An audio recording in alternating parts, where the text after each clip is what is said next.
Good afternoon, City Council members. My name is Mary Richards, and I am here to propose an allocation budget for solutions to address the excessive flooding that has occurred here in Houston.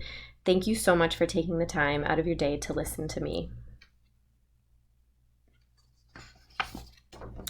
Many of you are well aware that during the last few months we have had heavy rainfall on multiple occasions, causing our rivers and creeks to flood over into the roads with nowhere to go. The National Weather Service has determined that the most recent powerful storm that occurred in early May is known as a derecho event, which is a specific system that creates widespread powerful winds and lasts for a long period of time and creates extensive damage. Not only did this event bring to light the effect that climate change has had on our world and subsequent weather patterns, but it also exposed issues with inequalities regarding vulnerable populations.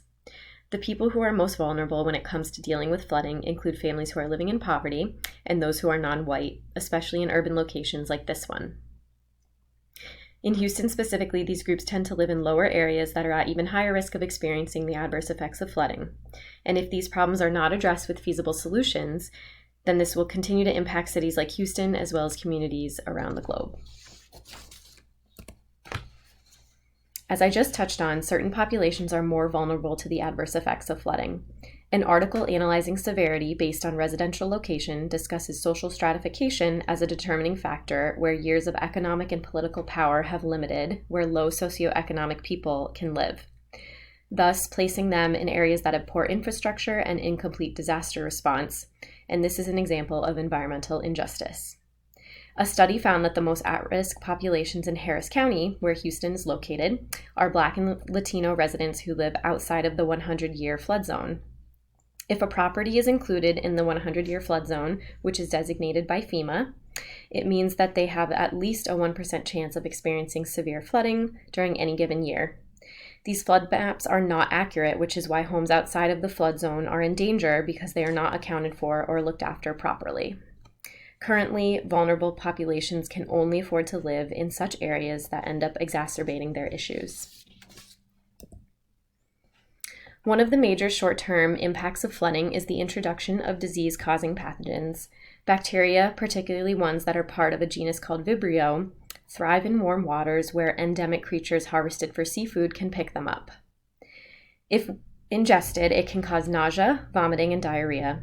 Another pathogen found in these environments is a parasite known as the brain-eating amoeba, which can be acquired through the nose while swimming and usually has a fatal outcome. Additionally, a buildup of runoff from excess rainwater can lead to agricultural chemicals in sewage, and accidentally entering the drinking system. One of the most common fecal-oral diseases from sewage is Giardia infection, which is a parasite as well, and can make humans and animals very ill. Another problem is the introduction of vector-borne viruses like West Nile due to floodwaters filling basements and becoming the perfect habitat for mosquitoes.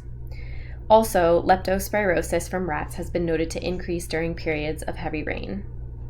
Not only can physical and disease manifest from flooding, but there can be long-term psychological impacts as well. PTSD, depression, anxiety, insomnia, and suicidal ideation diagnoses always increase post-flood. Without social support, which is a protective health factor, individuals can easily feel the unwanted effects of these disorders. Even though they may start out as psychological, these complications can create a vicious cycle where they lead to physical ailments, including chronic disease and malnutrition. Additionally, something that many people may not realize is that floods can have an unfortunate impact on healthcare services. Even minor flooding can affect access to essential supplies and medications, and it can disrupt the transportation of emergency vehicles, which can be especially detrimental to the already vulnerable populations who are seeking help during a flood. This also makes it difficult to facilitate necessary moves for patients who need to be transferred to a higher or lower level of care, which interferes with treatment plans. There are several ways to mitigate the adverse health effects of flooding. It is difficult to control flooding in cities for two reasons, like Houston. First, many metropolitan areas have poor drainage systems that haven't been updated as the population grows. And second, continued urbanization reduces the amount of natural vegetation by replacing it with pavement, which is not flood-friendly. Low-impact development techniques include various methods that are specifically curated for urban environments. A green roof, which is shown right on the bottom there, is an area of planted vegetation laid out on a waterproof membrane on top of a building to act as a greenery receptacle for heavy rainfall. Rain barrels, right on the right there, can be placed under rooftop drain pipes to collect rainfall, which can then be disposed of gradually. Porous pavement, which will be on the next slide, allows for subsoil infiltration throughout the city. Bioretention swales, also pictured on the next slide, are sloped grassy areas that can slow the velocity of water runoff while treating it simultaneously. Combining multiple techniques will result in the most favorable effect.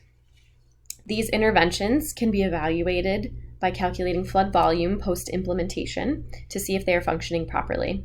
Scientists can compare water volume through a simple calculation before and after the application of the solution to see if the various structures are worth preserving. So again, these pictures show how a bioswale and a porous pavement work. So what I'm asking is for the members of this council to consider passing an allocation budget to make these solutions a reality for the city of Houston.